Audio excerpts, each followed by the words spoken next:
I'll start by introducing myself. Hello, everyone. My name is Hemlata Sirvi. I'm a third year medical student at SMIME Medical College, Surat, Gujarat. I'm also a college head at EMSA India. EMSA stands for Asian Medical Student Association. It is a student organization which has members across 29 countries.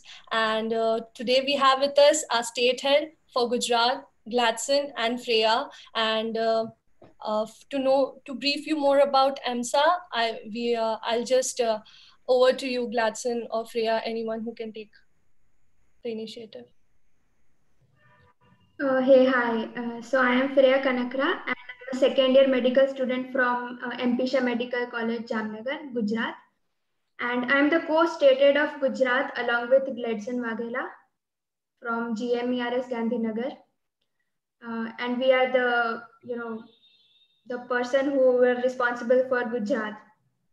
So before we dive into the webinar, let me give a little bit brief information about EMSA.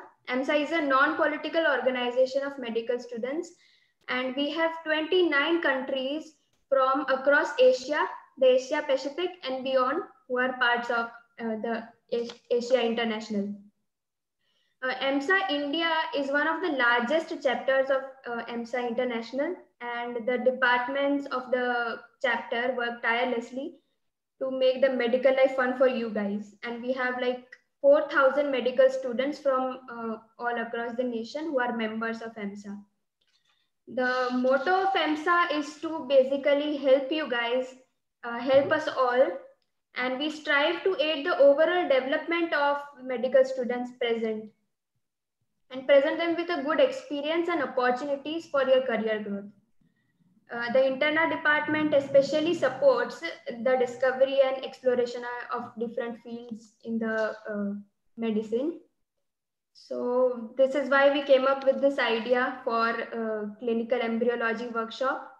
And at first we were thinking about conducting the event only for Gujarat students. But then we thought that this is such a creative, innovative, emerging branch of medicine. So why not make the registrations open for Maharashtra and MP also. So we have the students of Maharashtra, Madhya Pradesh and Gujarat here. And we are all enthusiasts and we hope to learn something new from this 1 hour lecture. Right now we have around 200 college heads all over India doing such events, and even at an international level, the executive board is conducting many events like this kind of webinar. So actually we have this one pro account and someone else was also sharing that account, which is why we had a meeting scheduled at similar time. They also had a meeting from 7 o'clock, which is why ours got a little bit delayed. So because of such a enthusiasm from all over the Asia, from all over EMSA, this kind of thing has happened. Like our enthusiasm brought us to this technical issue. I just wanted to share that with you. So I really thank you all for bearing with us throughout for this issue. And I heartily welcome Dr. Prabhakar for this webinar. Now I would hand it over to Hemlata. Thank you, Freya. Without wasting much of our time, I'll brief you all about the session today. Today's session is on clinical embryology as a career choice, and wherein our speaker will guide us and share his insight on how to pursue a career in clinical embryology, and also we'll learn the basics of in vitro fertilization. About our speaker, I can say that he's an expert of his field. We have with us Dr. Prabhakar Singh. He is the director at Nimaya Women's Center for Health and 21st Century IVF Center, Surat. He has done his MBBS and MD from BJ Medical College, Ahmedabad, and then he undertook MSc in clinical embryology from Leeds University, UK. He is a practicing embryologist since past 10 years, and he's also the head of embryology training provided by 21st Century Hospitals. He is an avid reader, a book lover, and a marathon runner. So it's a privilege to have you with us, and I'll be handing over to you. The screen is all yours. Thank you. Thank you, Yamlata, and thank you everyone for joining in on a Saturday night. I remember good old days of my college when I was a medical student in, I think that was late 90s, 96 was when I got admission in Ahmedabad, and it was, I mean, really good old days. I still remember those days, and Pooja, my wife, she's a gynecologist, and both of us, we run this center together. And it's an honor to be here talking to the next generation of doctors. I think these times have showed us that health is everything, and medical field is not only restricted to the mainstream subjects. Today, I'm going to talk about clinical embryology, not a very mainstream subject. When I was doing medicine, I frankly did not know what I wanted to become in life. I was always fascinated by molecular biology. So it is very strange that after my undergraduation, I wanted to pursue my master's in molecular biology in US, but circumstances were not there, and it did not happen. So I took admission in chest medicine. Basically, I'm a pulmonologist. So in the last 6 months, I've been doubling down both as a pulmonologist, sort of semi-retired. You can say I don't actually see patients nowadays, but in the past 6 months, because of the paucity of pulmonologists, I've been doing that duty as well as doing embryology. So embryology started out for me as a necessity first, passion later. We started our hospital in 2007, and in those days, embryology was done by very few people across India. So we had a visiting embryologist from Bombay, and he used to come and visit us, and it was kind of affecting a lot of our operations. We were not able to do more cases. We were not getting better pregnancy rate. So on a random whim, one fine day, my wife told me, "Why don't you try your hand and dabble into it?" And I was like, "I don't know anything about embryology. We had our own IVF lab, but I had never entered that lab." And here I am, 10 years into this field, talking to young generation. It's a fascinating field. So many people think, what does a clinical embryologist do? So some people think I fry eggs, I roast them, I boil them, I kind of half fry them. I don't know what all kind of vague things I have. Some people think that I do magic like Gandalf. Some people actually think that I actually do some work. Religious people think that we are doing something unethical. Till few years back, when we used to get patients of infertility, they used to think we were doing sorcery, we are doing some sort of black magic, and बच्चा कहाँ से fridge में से बच्चा निकाल के आप कैसे दे सकते हो, मतलब वो बच्चा कहाँ से आया, and all those kind of thing.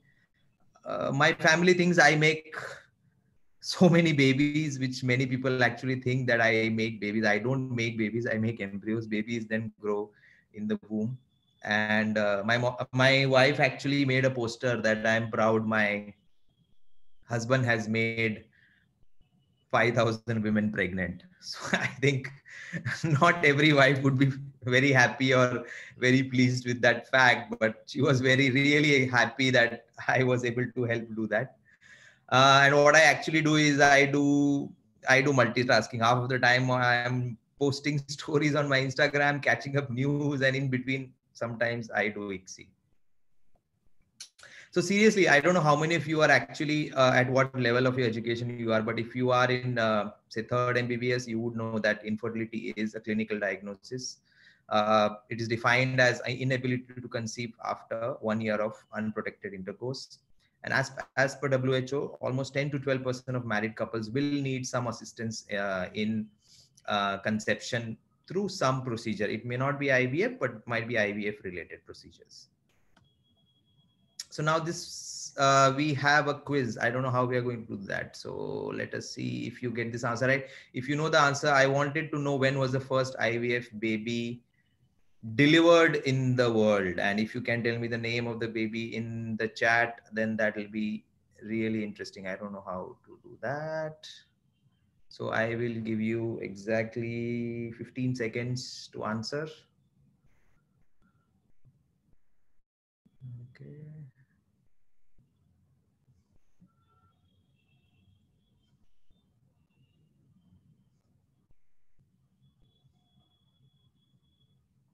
Okay, the answers are coming in, some of them right, some of them wrong.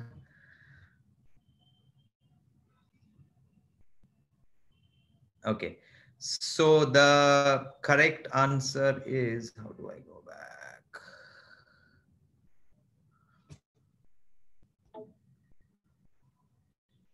Oops,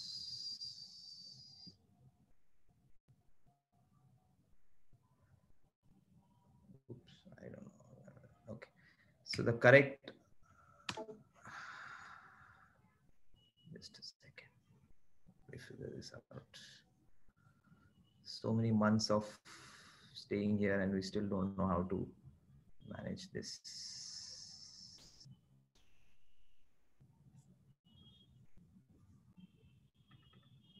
Okay. So the correct answer is B. Louisa Brown was the first baby which was delivered through IVF, and Professor Bob Edwards was rightly awarded a Nobel Prize for this in that year. So she is almost actually as old as me. So the field is very new. So this is what I want to say, that when we were very young, nobody knew about IVF. People used to think it is test tube baby. Obviously, you are not born in a test tube baby.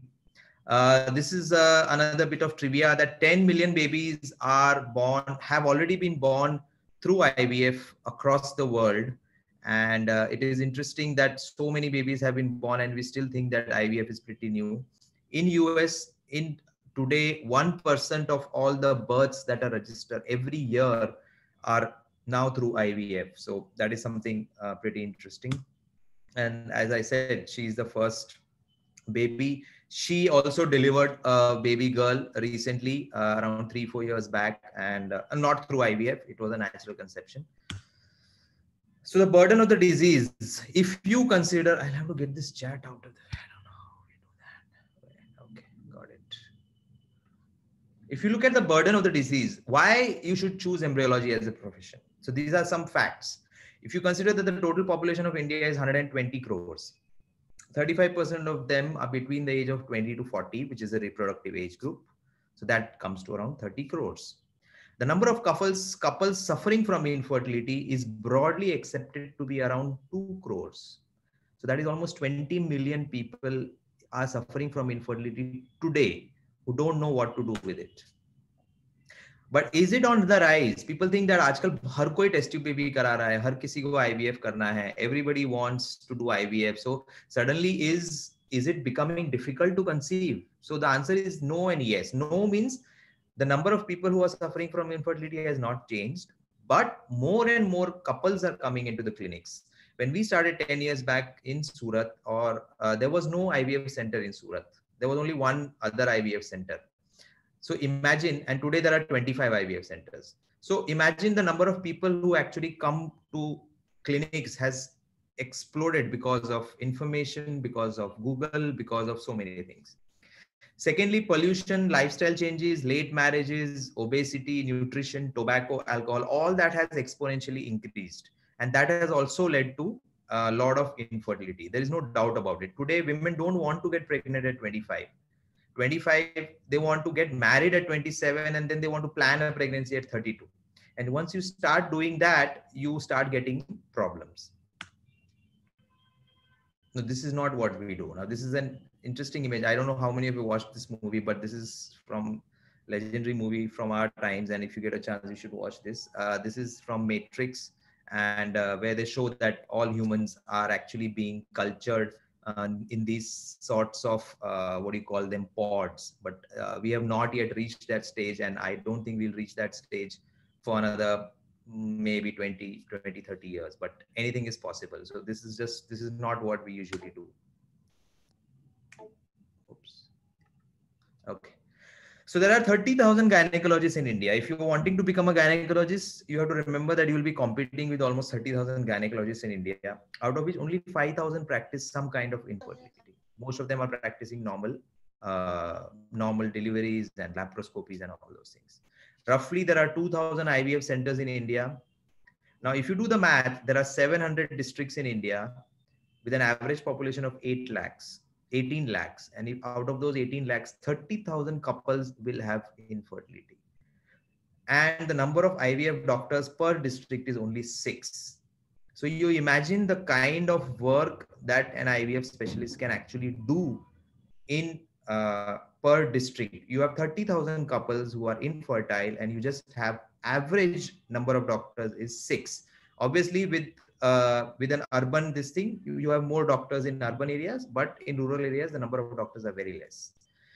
Now, this is one part where a gynec, if you want to pursue gynecology, and then IVF is a very logical thing to do if you want to, stay out of the competition. So if there are 500 gynecs in Surat, there are only 20 who are doing infertility. So you kind of, you are better off, and it is more rewarding. It's more fun. It's more interesting. Now, this is second question. Let's see some answers. Quiz question number 2. When was the first IVF baby born in India? So I think this is an interesting question. Let's see whether you'll be able to get this one right. I'll not open my chat window, but let's see, because if I open my chat window, somehow I'm not able to dismiss it. Okay, 11, 12 answers out of 64, 13, 14, 15, 16. Okay, so the answer is 1978, the year Louisa Brown was born. So Louisa Brown was born on 25th July 1978, and the first IVF baby in India was born on 3rd October 1978, again to this great scientist called Subhash Mukhopadhyay in Calcutta. And it is an irony that somebody who did such breakthrough research in a field which even the world was struggling to do was not honored. He was not even given a BC Roy Award. He was not given Padma Shri. He actually was assaulted, banned, his hospital was burnt, and he eventually committed suicide. So that is the story of IVF doctors in India when it started out. When he actually did IVF, the whole society, newspapers, media, the government of that time, they actually, there was almost like a witch hunt that he was doing some sort of sorcery, and he died. And with him, the whole science of IVF in India was buried. Only recently we have been able to document his research, present it to the world, and claim that this was the second baby born. The person behind the success of an IVF specialist is highly dependent on the embryologist. Obviously, the gynec is the face. They will counsel the patient. They will stimulate the patient. A lot of success depends on how the gynec actually treats the patient. But what happens in the lab is very, very important. And it is the most important part of an IVF center, as they call it. If the clinician is the brain of the IVF center, the embryologist is the heart of the IVF center. If you have a bad embryologist, you don't get pregnancies. So, and since it is not a perfect science, it is not like surgery. Ki bhai, appendicitis hai, so you open, you remove the appendix, and you're good, right? So that is called a 100% treatment, where you cure the cause. You have gallbladder cholecystitis, you do a laparoscopic surgery, you remove the gallbladder, you get result. So there is no result. It is that patient had gallbladder, now the patient does not have. It is like a binary 0, 1. But in IVF, it is not like that. It's a very imperfect science. So the best results in the world will give 60% pregnancy rate. And in India, the best results will give 60% pregnancy rate. But the bad ones will give you 10% pregnancy rate. And all that depends on how good your embryologist is. Now to the important part, who can become an embryologist? So technically, anybody who has an undergraduate degree in life science, it can be MBBS, it can be BSc Micro, it can be BSc Biotech, it can be BSc Biochemistry, MSc Biochemistry. They can become embryologist. After that, you should pursue a master's in clinical embryology. Now there are very dedicated courses which are specific to clinical embryologists. Even now in India, only few institutes provide this course. That is Mysore, Manipal, D.Y. Patil, Navi Mumbai. Only 3 or 4 colleges that I know of provide this master's course. Otherwise, all are certificate courses, like from private institutes. Like our institute also provides a certificate course. The good international courses which people usually prefer from India is in Monash University, Melbourne. So it's a 1-year course. getting admission is not that difficult, and it is accepted worldwide. You can actually get a job in UK with that degree. So it becomes a very internationally recognized qualification which you can have, and you don't need to be a BSc to do that. So your clinical transcripts and your all that is not very important. You just need to be a life science. But why I think why an MBBS will become a better embryologist? Because you have an understanding of clinical condition. I have seen so many embryologists who have come from BSc, MSc background. They don't know what is PCOD. They don't know what is endometrium. They don't know what is an oocyte. They don't know what is an egg. They have to go through all that, but still they don't understand the whole clinical spectrum of infertility. They don't understand counseling. They don't know how to talk to the patient. They don't know how to counsel the patient. And they don't understand the science of treating a patient. It is not about playing with eggs and sperms and all that gadgets and all that, which I'll show you in a bit. It is about the treating the patient. So somehow what I find, there are excellent embryologists coming from BSc, MSc background, no doubt about that. But for somebody from an MBBS background, it is very easy. In India, I know only 10 embryologists who have come from the medical background, because obviously after MBBS, nobody thinks about doing an embryology. Either you want to do something like gynec or something or whatever. So it is never on the horizon to explore clinical embryology as a full-time profession.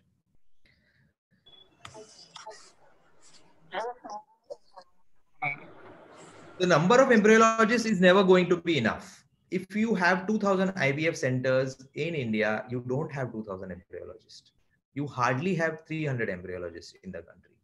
And these 300, then they travel. So each embryologist is actually traveling to around 10 or 20 IVF centers. So वो सुबह यहाँ काम करता है, शाम को यहाँ काम करता है. Sometimes the embryologist is flying to another city to do IVF work and then flying back home. So there are a lot of embryologists who actually work like that. Number of embryologists is less, and even less is the number of good embryologists. So being MBBS gives us a unique edge in becoming good at this. So that is why you should become an embryologist. The second part is the passion. So I somehow find that it is very, very exciting. It is the cutting edge technology. It is a window to miracle. As I said, it is one of the youngest fields in medicine. 42 years since the first IVF baby was born. And it is very exciting. But there are many misconceptions, like a misconception number 3. So I get a lot of phone calls from random people, especially after this movie was released, Wiki Donor, if you have seen it. They ask me, sir, हमको Wiki Donor जितने पैसे मिलेंगे क्या ऐसा? So I really want to know, do you know how much money our donors paid? Let's see how many of you are able to get that answer. This is just to not make you sleep. I know it is Saturday night and everybody wants to go party, and I think it will be curfew in many parts of Gujarat. I can't read the answers, unfortunately, but I'll go back to them. So you actually given only 500 rupees. आजकल 500 रुपए में क्या आता है medical school में? So people think that donors are paid heavily, but it is not like that. And donors is not what IVF centers do, right? So I cannot accept a person walking into my office and telling me कि sir मुझे sperm donor बनना है. नहीं, ऐसा you cannot do that. There are sperm banks, which is a totally different entity, and those banks, it is like blood bank. Like a hospital cannot collect blood and process blood. I cannot collect sperms and process sperms, except it is for patients. So you need to go to a proper sperm bank and then do that. This is my workstation. So I think this is the most amazing place. It is far better than my wife's consulting room, or it's almost like the world-class cutting edge technology, internationally best center. So if you go to US or if you go to Europe and see the best IVF centers, they have the same apparatus. So it is like pure. In India, you can do that, what they do. So that is the whole, the best part about clinical embryology. Tomorrow, if a new technology comes in US, I can buy it here within a week and start using it in my lab. So I can do almost everything that the best embryologists can do in US. The gap of skills and the gap of knowledge is not much. It is not like a surgeon in India is different from a surgeon in US. So it's not like that. It's like all embryologists across the world, they do the same kind of work. And this is my, what do you call, this is my Mercedes Benz, if you call it. So this is what I do. I look under these two eyepieces day in and day out. So this is called a micro manipulator, where we actually do ICSI. And if you're interested, these are the eggs that we use. So the whole process goes like this, that you get an infertile patient, you do their investigations, you try to find out the problem. Most of the times the problem is not solvable, so they have to undergo IVF. In IVF, what you do, you give them hormones. And once you give them the hormones, to the female, you start hyperstimulating, right? So instead of one egg in one cycle, you will get like 10 to 12 eggs in one cycle. Then what you do, you take her in the OT on the, say, 14th day of a cycle, and then you do an ultrasound, transvaginal ultrasound, and then you retrieve all those eggs from her ovaries. And then this is what comes to my lab. So this is where I start working. So once the eggs are in my lab, we collect the sample from the husband, and then that is where all the magic happens. So this is what we do. So this is a human spermatozoa. It is 7 micron in size. So first, you obviously they are motile, so you have to crush the tail and kind of. So this is a motile sperm. You cannot inject motile sperm, so you'll have to make them immotile. So this process is called ICSI, intracytoplasmic sperm injection. This is the last resort for a patient of IVF. So you can see the head, the neck, or what we call it as the midpiece, and the tail of the sperm. First year, you would read a lot about spermatogenesis. So this is a mature spermatozoon, and this is how you get it in your pipette. So that's a very small ICSI pipette. The diameter of that pipette is almost 10 microns. So this is the first part. And then, as you can see so many sperm moving around, and then you come to the, in the other droplet, you have a dish, and you get your sperm pipette down, you get your egg pipette. So this is a human egg. So the human oocyte is one of the largest, it is the largest oocyte, largest cell in the human body. It is around 120 micron. And that is how you put one egg in one, you put one sperm in one egg. So that process is called ICSI, intracytoplasmic sperm injection. And you have to do it for each patient, each egg, obviously. So once you start one sperm, one egg, one sperm, one egg, you finish all that. Then you put it back in the incubator. I'll show you the incubator in a while, where you grow them. I mean, you don't grow them, they grow on their own for 5 days. And after 5 days, when they become a blastocyst, for those of you who have read blastocyst, I used to hate Inderveer Singh when I was in first year. मुझे कुछ समझ में नहीं आता था. It was very complicated. So here we are talking about this implant. This embryology is what we call pre-implantation embryology, where you are studying the events before it actually implants in the endometrium, right? After implantation in the endometrium, the fetus grows. So that embryology is different, right? That is intrauterine embryology. And this is pre-implantation embryology. And so much research has been done. So much people have tried to understand each and every micro event in the growth of this, that it is amazing. So this is what actually the machine looks like. So you put the dish there, you have the needle on one side, you have the holding pipette on the other side, and that is how you sit on this. I feel almost like an Iron Man doing ICSI with all these gadgets.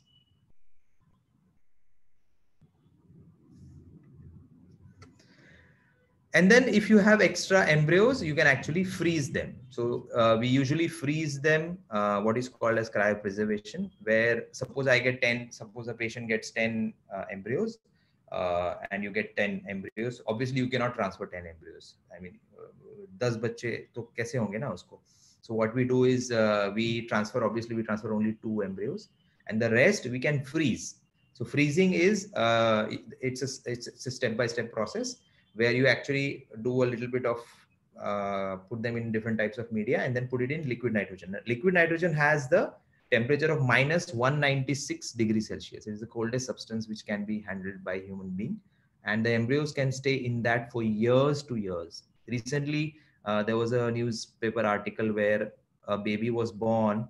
The embryos of that woman were frozen 17 years ago. So imagine, for 17 years, the embryos were frozen, and it was transferred now. She was very young when it was done because she was undergoing some chemotherapy. So you freeze the eggs and then you transfer it right now. So this is the growth of the egg. So first you have the sperm, you have the egg, then you get after 24 hours, you get a 2PN stage, if you can appreciate that.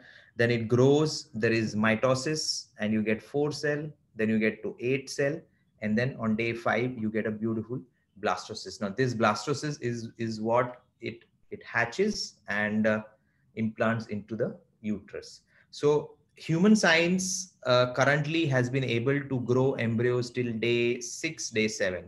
Once the embryo hatches from the blastocyst, you have to give her the uterus. It does not survive without the uterus, because the next stage of her development comes from maternal nutrients and all that thing. So we are still struggling to do that. Maybe we will be able to find ways to sustain that embryo for maybe 9 months. You never know. So then you'll have those matrix like situation where we'll have those pods and we are feeding nutrients and the embryo is growing, but I doubt that will happen soon. This is another blastocyst. Now this is an interesting video. This is a type of an incubator that we use, where what we do is so incubator is like a box type item where you put the embryos for 5 days. So the conditions inside the incubator are maintained so that the embryo can grow, obviously. Now somebody had this brilliant idea and they put a microscope inside the incubator. So the microscope inside the incubator was actually recording these. Everybody has a phone nowadays and everybody uses time lapse, right? You guys use time lapse on your phone. So this is a time lapse image of an embryo from after doing ICSI till it grows. So this is interesting. This is like mind blowing.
So that was a beautiful embryo performing a lot of orchestra there. So some days I feel like Iron Man with all the lasers. So we use lasers in the lab. We do embryo biopsy. So that is the next stage of embryology. What we call designer babies. I'm sure you must have heard of the term designer babies. People are very scared of that. but it's not that scary. So what you actually do is, if you go back and you see this blastocyst on the rightmost side, what we do is we do a biopsy. So in a biopsy, what you're doing is you're using this pipette on the right to take out cells from this blastocyst, only say 5 to 10 cells, and then you send it for genetic analysis. And once you do that genetic analysis, now you can do next generation sequencing, which is called NGS, where you can look at the whole chromosome, which is called whole genome sequencing. You can actually look at all the pairs of chromosome, and you can look at all the chromosome anomalies, reciprocal translocation, deletion, duplication. You can see loss in chromosomes, you can see Downs, you can see Turner's, Klinefelter's, any possible abnormality that you can possibly imagine, you can actually see in that. And then you can say that this embryo is abnormal, we don't transfer it. And if you get a normal embryo, you transfer it. This is very important in patients of genetic disorders. So suppose an example, a couple comes with one child who has got thalassemia minor or thalassemia major. Now, obviously, they will never go in for a second child. If they have to go in for a second child, you have to do prenatal diagnosis. That is, you have to do sonography and you have to do genetic testing of the fetus after it is 3 months old, and then find out whether the fetus has that thalassemia. And if he or she has the thalassemia, you have to abort the child, right? So that is a loss of life. This traumatic mentally and physically. Now what you do is you do IVF, you take out make all the embryos, and then you do this biopsy from each embryo. You send it for genetic testing for thalassemia, and then you have labeled your embryos, embryo number 1, 2, 3, 4, whatever. And then the report will come that embryo number 2, 5, 7 are normal. They don't have thalassemia. Other embryos have thalassemia. So you transfer the embryos number 2 and 5, and you are assured of a healthy child. So that is one level of science. Second level of science is you can actually do HLA typing. HLA typing is when the treatment for thalassemia is what? The treatment for thalassemia is bone marrow transplant. If you want to do bone marrow transplant, you need a HLA typed donor, right? It can be anywhere across the world. Here, what we can do, first we see whether the embryo is normal. Second, we can HLA type that particular embryo to the first child. And if the first child has the same HLA type, you transfer that embryo. That boy or girl who is born is, number 1, has no thalassemia. Number 2 is HLA type to the elder son or daughter. So you can use the bone marrow from the younger son or daughter to cure the thalassemia of the elder son and daughter. This is not cord blood banking. This is pure pre-implantation genetic testing. So the second boy or girl is called a savior sibling, where the sibling is born and he saves the elder brother or sister. So this is fantastic kind of next generation techniques that we can do in India, in Surat. We are doing this kind of treatment for patients. So that was something amazing.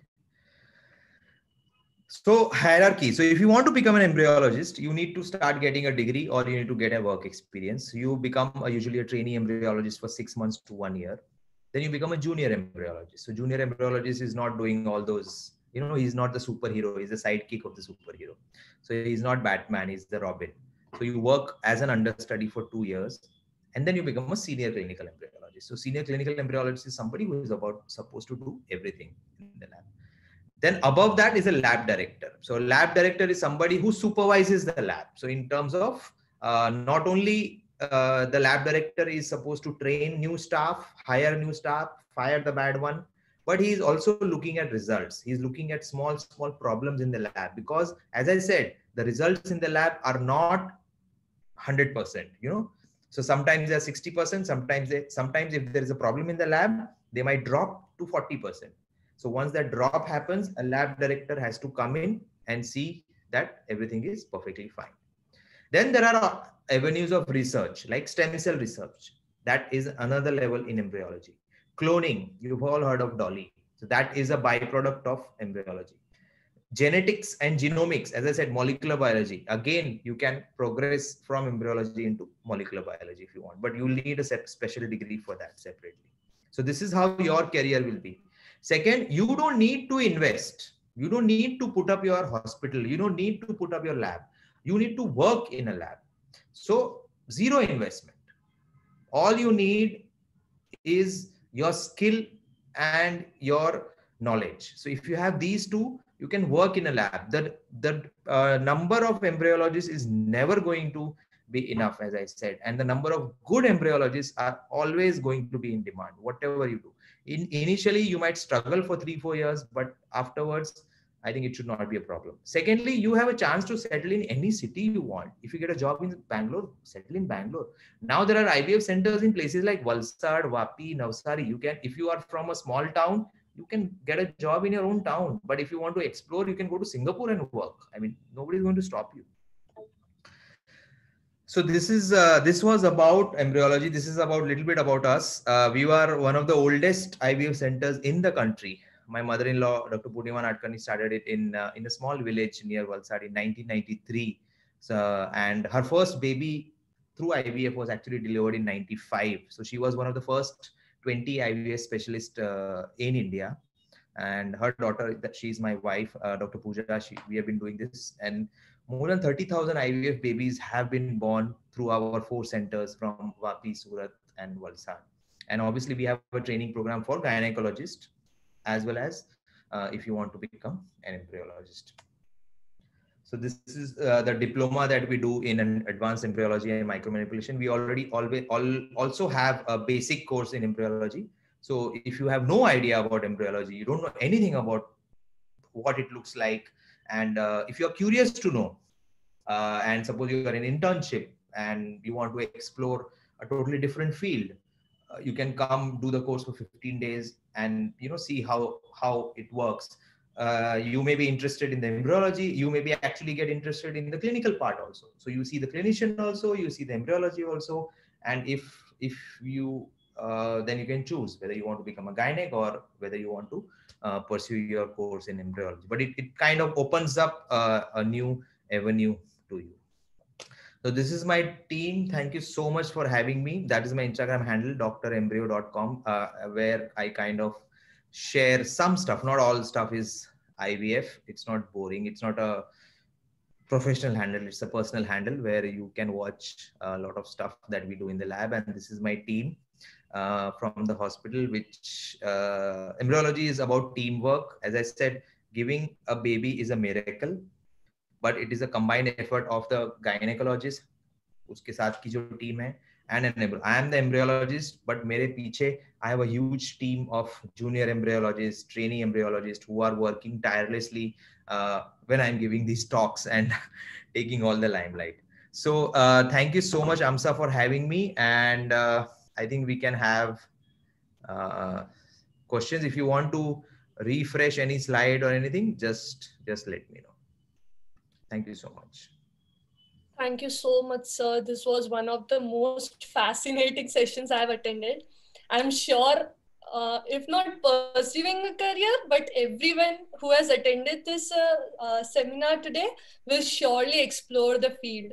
I'm for sure telling this, because just listening to it, we had so much fascination. It was really fun. So participants, if you have any questions, please drop it in the chat box. Sir will answer it.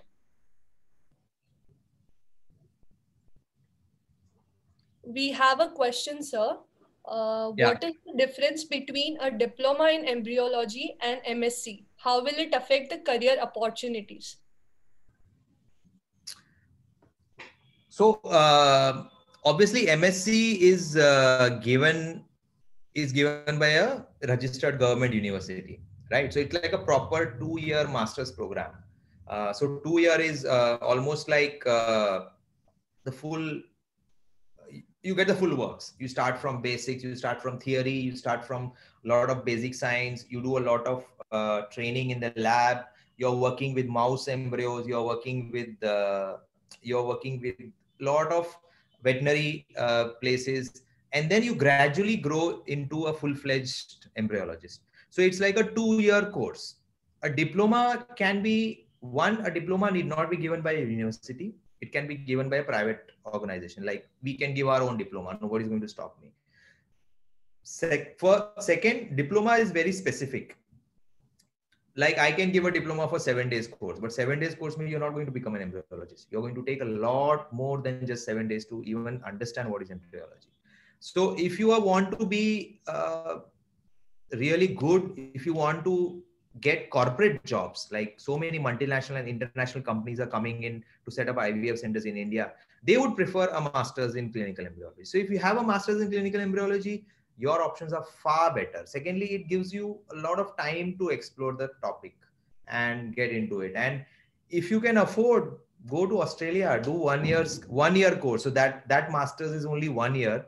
After 1 year, they give you a master's. You get to live in Melbourne, get to enjoy your life, and you get your master's. I mean, it doesn't get better than that. I couldn't do that, but that would have been fun. Thank you, sir. The other question is a postgraduate degree after MBBS in clinical field required for taking up MSc in embryology later on? No, it is not required. So I have a master's in chest medicine, but that is by default. As I said, even an undergraduate degree, even a BSc is fine. Technically, you need an MSc. The laws are now gradually changing, but right now, if you are a BSc, you can do an MSc in clinical embryology. Otherwise, you can do an MBBS, complete your internship, do your degree, and then do directly MSc clinical embryology. Nobody's going to stop you. You can actually take up a job and start and work on work as through experience you can grow. That is also fine. You don't need an MSc in clinical embryology right now in India. But as I said, the laws might change. So you might as well invest those 2 years and get a master's degree if you can afford the time. Thank you, sir. The other question is, someone is curious that what happens when more than one sperm is injected into an egg? Oh, interesting. So I'll just, there's another question asked personally to me in my personal chat. I think this isn't similar in that line. The question says, what are the legal consequences if the IVF is done wrong? So I think this question might go in that line. So you can answer both this question. Okay. So if you inject 2 sperms in an egg, you should go back to your first year and look at mitosis, fertilization, meiosis, and all those things. So if you inject 2 sperms in an egg, mostly it will not fertilize. It will not grow to become an embryo because the chromosomal number is not 2n, it is 3n, right? So each gamete, so you have 3 gametes basically now. So instead of 2n, the oocyte has 1n. 1n comes from sperm, you get 2n. But if you put another sperm, pati patni or wo types, so it doesn't happen. It doesn't work in society. It doesn't work in embryology. Most of the time you'll get an abnormal, you'll not get a fertilization. Even if you get a fertilization, maybe it will be an abnormal embryo, and it is not wise. So usually it should not happen. You have to discard that egg if you actually know that. To the second question, the legal implication. So injecting 2 sperms from the same person, it's a technical error and it's got no problem. But if you inject 2 sperm, if what you're talking about is mixing of, like Rahul ka sperm मैंने Amit की wife में डाल दिया, right? So that is a crime, right? उसमें ताला लगेगा और jail होगी. So that is always a problem in IVF labs.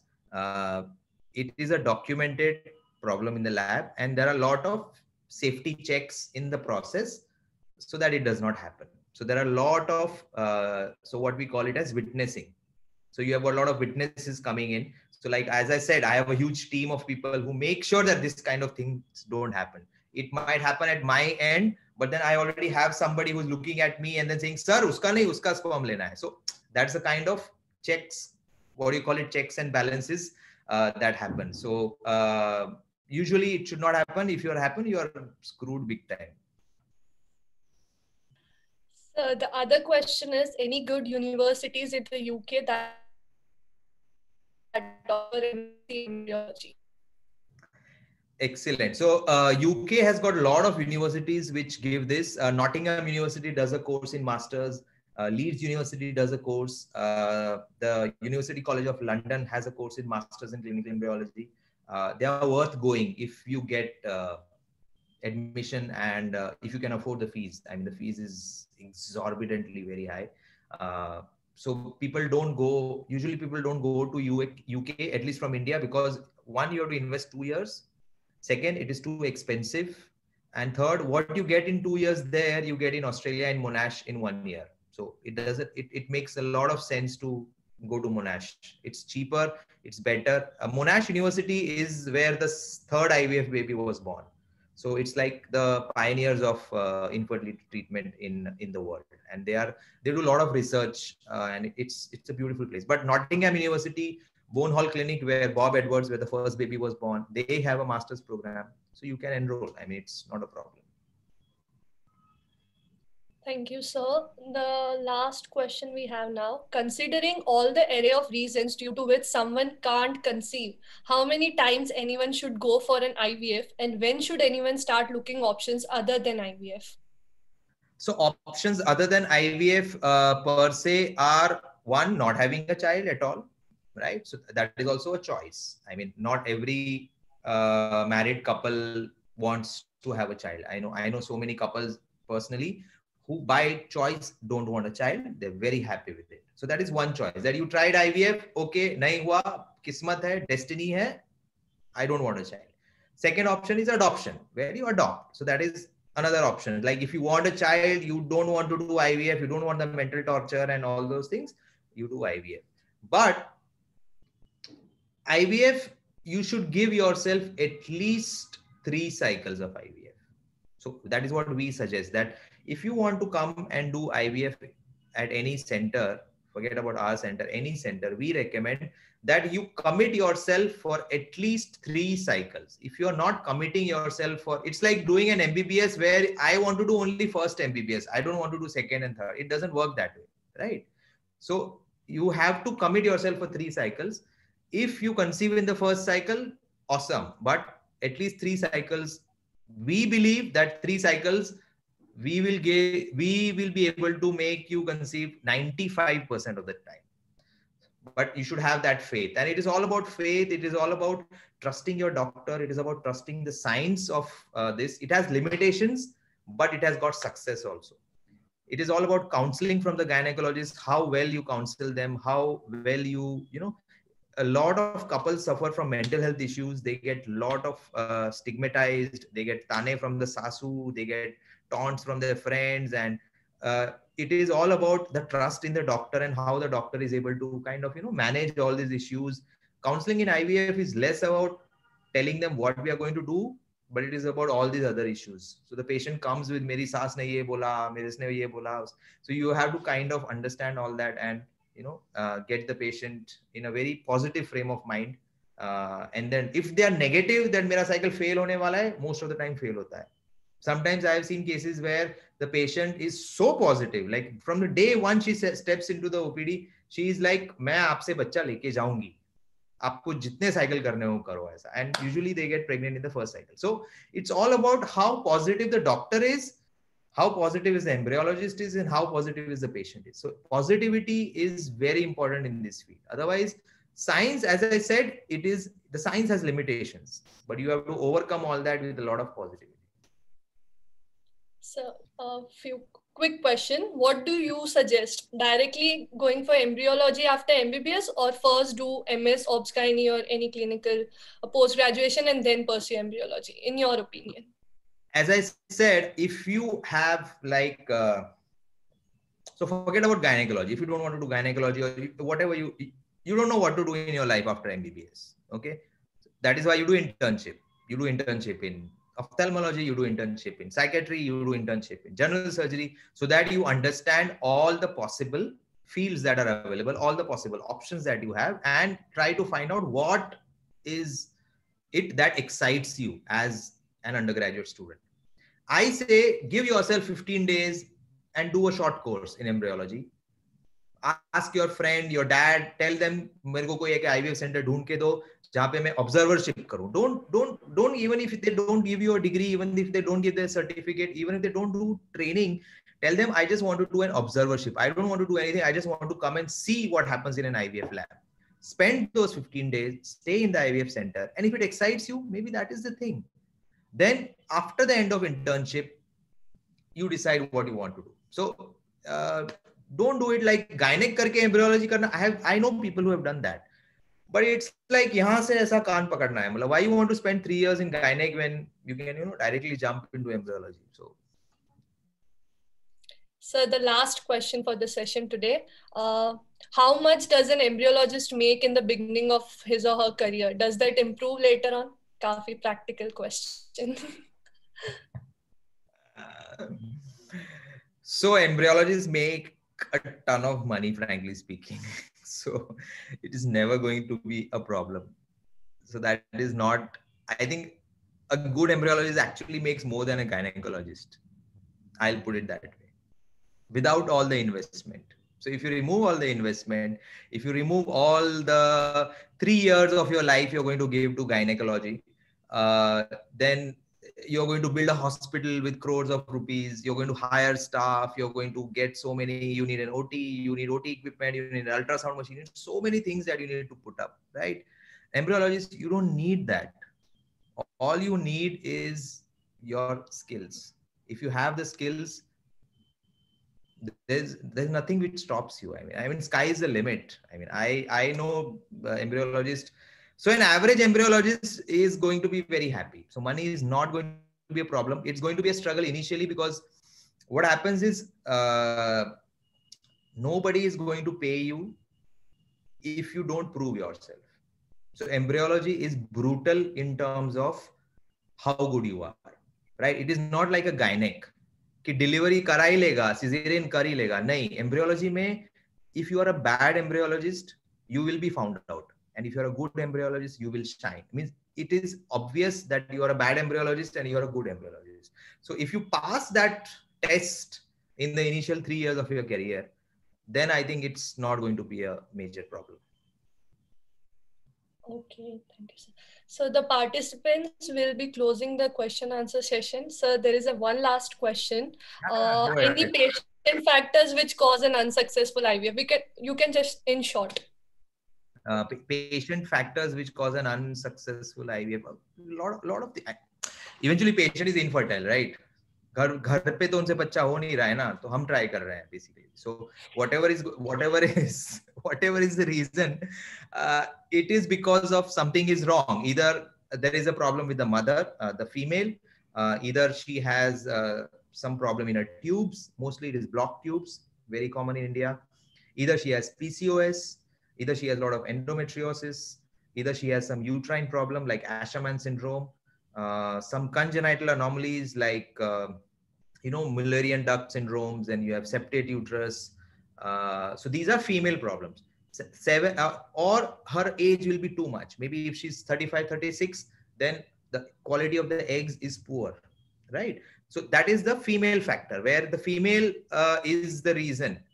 30% of the time, it is the male who is the problem. So male, what do you get the problem? Male में तो और कुछ चाहिए नहीं, sperm ही चाहिए. तो sperm में either you have problems of count, that you have low count, or in some cases you don't have any sperms only. So that is what we call azoospermia. Or if you have sperms, they're so poor quality because of smoking, tobacco, gutka, or history of mumps in childhood, history of trauma to the testis. So all these reasons, you have poor quality of sperms. So embryologists can do, but there is a limitation to what I can do, right? I am as good as the gametes. If the sperm is bad and the egg is bad, मैं तो कुछ जादू नहीं करने वाला ना, मतलब ऐसा I don't have क्या कहते हैं उसको, जड़ी बूटी की वो sperm में डालूंगा और वो एकदम अच्छा हो जाएगा. So that is my limitation. So obviously male and female factors are going to matter a lot in terms of outcome, but we are there to, that is why we are there, because there is a problem. So obviously we'll be able to do, maybe you need to treat the lady improve her egg quality, you need to treat the husband, improve her sperm quality, and then you take her for IVF. So it's a very long, complex pre-IVF procedure. Thank you so much, sir. It was a great session. I know it's been long. So just finally we'll click a picture and then we'll end the session. For the participants, we'll be sending in the link for post-event quiz. Just wait for a few minutes. So yeah, we'll just click a picture. I think everybody can open their videos. You can allow them. So yeah, everyone